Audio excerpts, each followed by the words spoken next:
Salut, désolé de faire un audio à une heure pareille. Désolé si je bois, c'est que de l'eau. Et désolé pour le bruit environnant.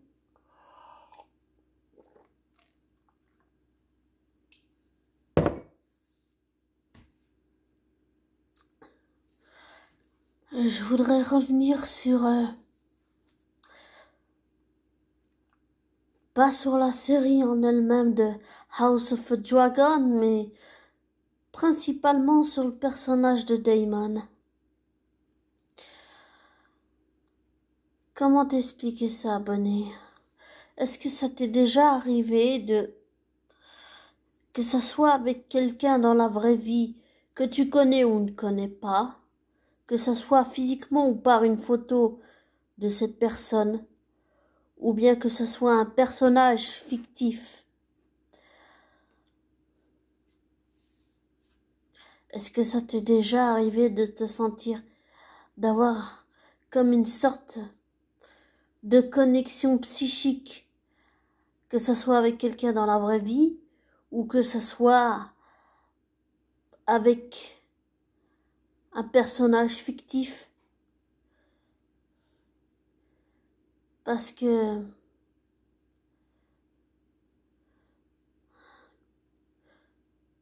depuis que j'ai commencé à regarder House of a Dragon, je sens que Daemon réveille beaucoup de choses en moi, des choses enfouies, et je sens une connexion psychique avec ce personnage fictif. Tout comme lui, j'ai envie de faire les choses par moi-même et de les réussir.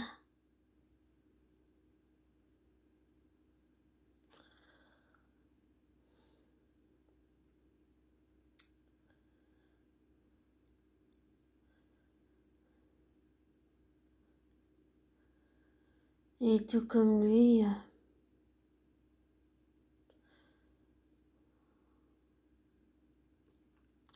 je suis capable de me couper de mes émotions et de ne pas faire de sentiments.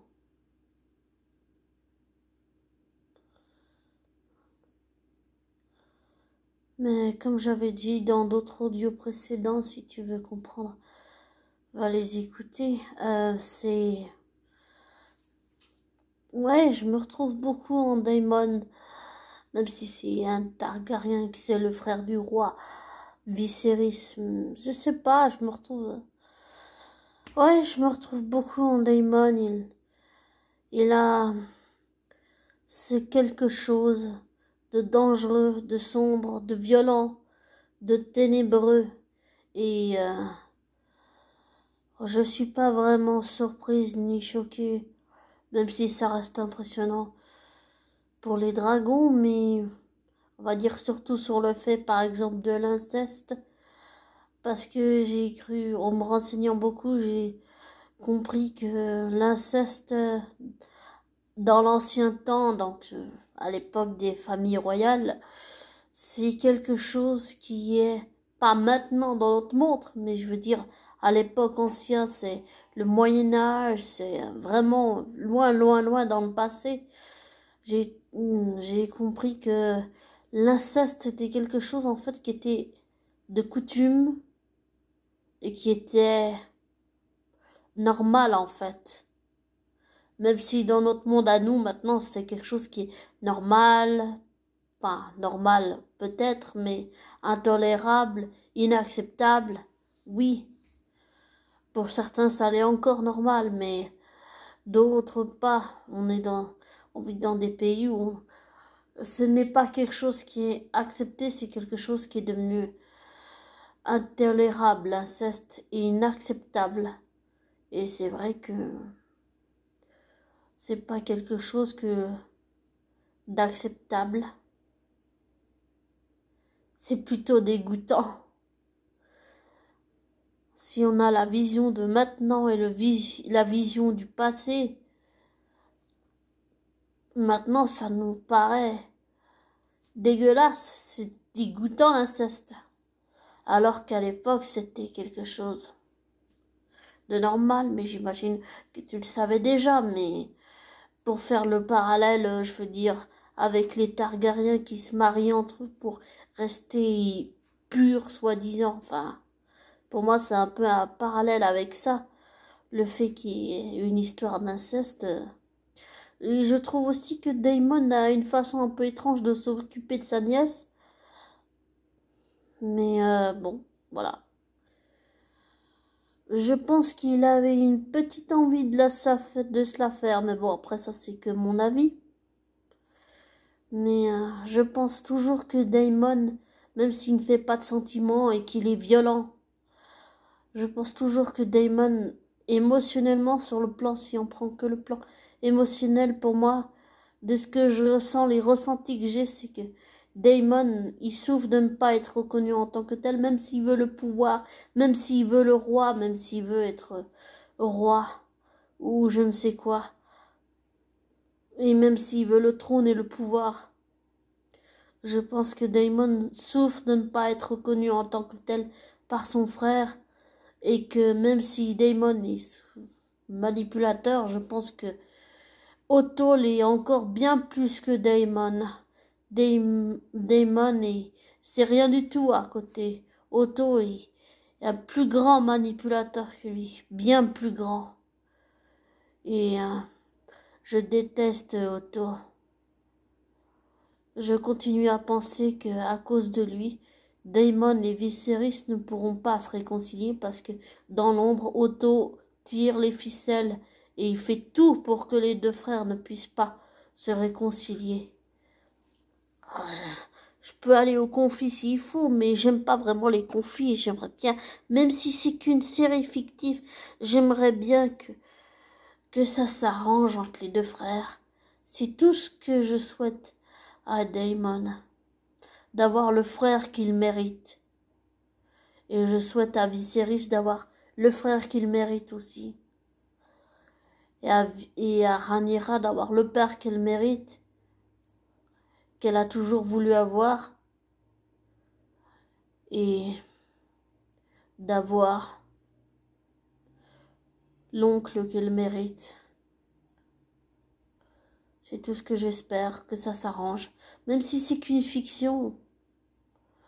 J'aime pas voir les personnages souffrir comme ça.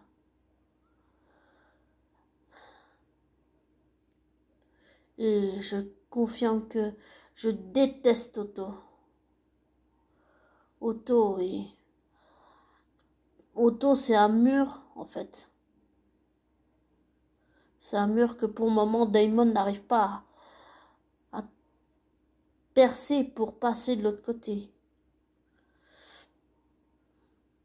Et je continue à penser que Daemon souffre.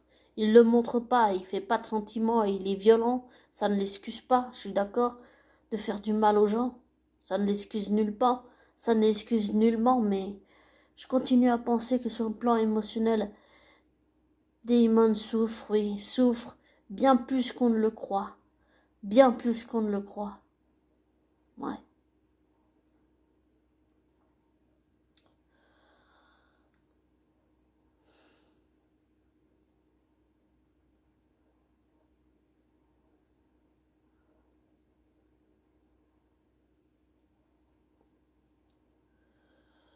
Daemon est plus compliqué et complexe que je ne le crois. Et que j'ai pu le croire. Mais je sens, je sais pas si ça t'arrive à toi, abonné, mais je sens vraiment cette connexion psychique avec Daemon.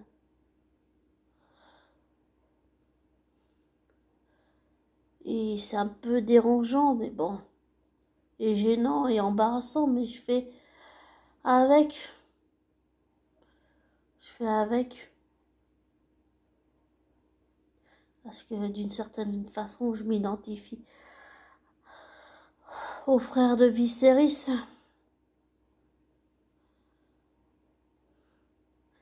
Pas parce que c'est le frère du roi, mais parce que, comme j'ai dit avant, j'ai envie de réussir les choses par moi-même et pas de toujours avoir de l'aide.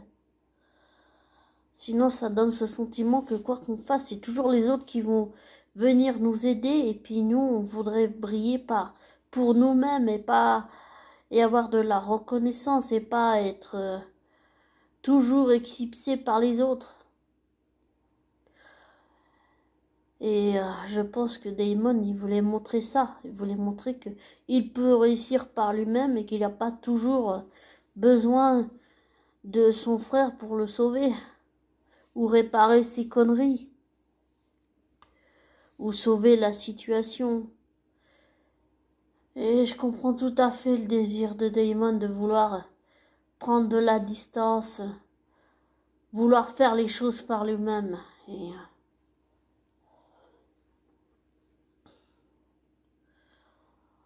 je sais pas si tout le monde comprend ça, mais je pense que oui.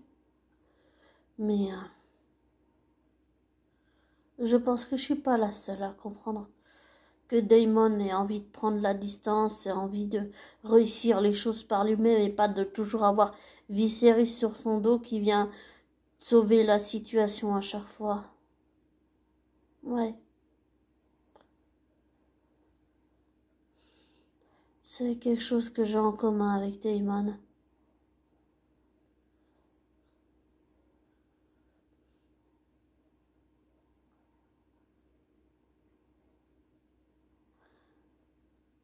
Et je pense que Viserys est plus fort qu'il le croit. Et Damon est plus fort qu'il ne le croit aussi. Ils sont plus forts tous les deux, bien plus que ce qu'ils peuvent croire en ce moment.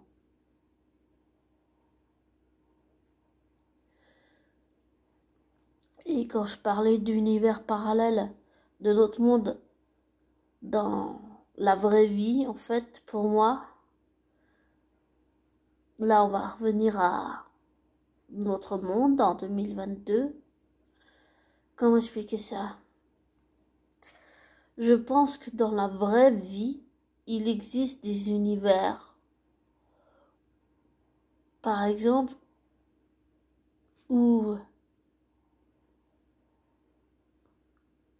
Padine Considine est vraiment Viserys, le roi Targaryen, et tout ce qu'il y a dans la série, et l'entourage du roi. Je pense que ça existe dans le même univers où Padine Consigny est vraiment Targaryen et qu'il y a toujours les autres personnages autour, mais que tout ce monde, l'univers existe vraiment, mais dans un univers qu'on ne voit pas en fait, qu'on ne voit pas avec nos yeux, mais je pense que ça existe vraiment. Qu'est-ce que je pourrais donner comme exemple pour être plus clair? Ah, voilà, par exemple, Chris Hemsworth et Tom Hiddleston, respectivement interprètes de Loki et Thor. Dans notre univers, ils sont acteurs, mais je pense qu'il existe un univers des 9 royaumes, Asgard et tout, de tous les films qu'on a pu voir. Je pense qu'ils existent vraiment, et que ce royaume existe vraiment, et que dans ce royaume, Chris Hemsworth est vraiment Thor, et que Tom Hiddleston est vraiment Loki. Voilà. Je sais pas comment expliquer ça. Si je peux donner un autre exemple, par exemple, dans cet univers, eh bien, je pense que tous les super-héros qui sont incarnés à l'écran existent vraiment dans l'univers.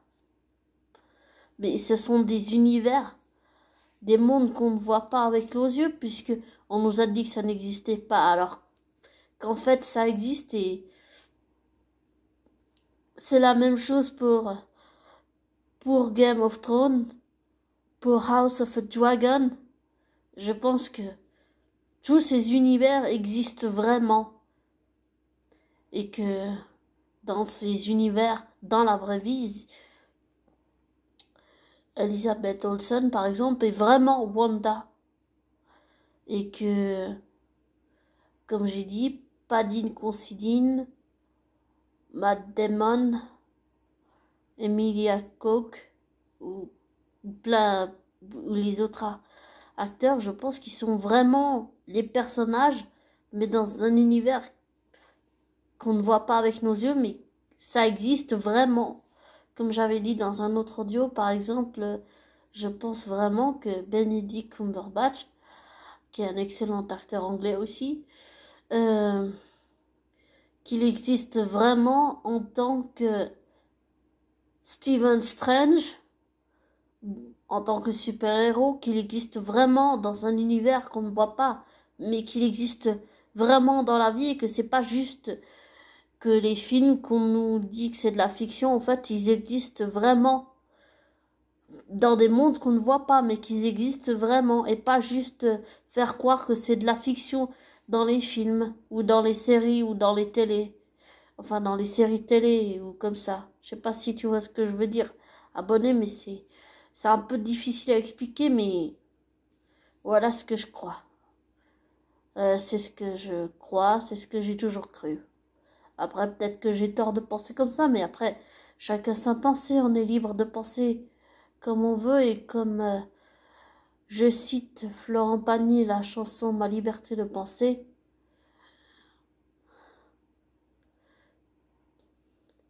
Tu peux tout me prendre l'orange, les gosses, la télé, ça c'est déjà fait, mais tu ne me prendras pas ma liberté de penser.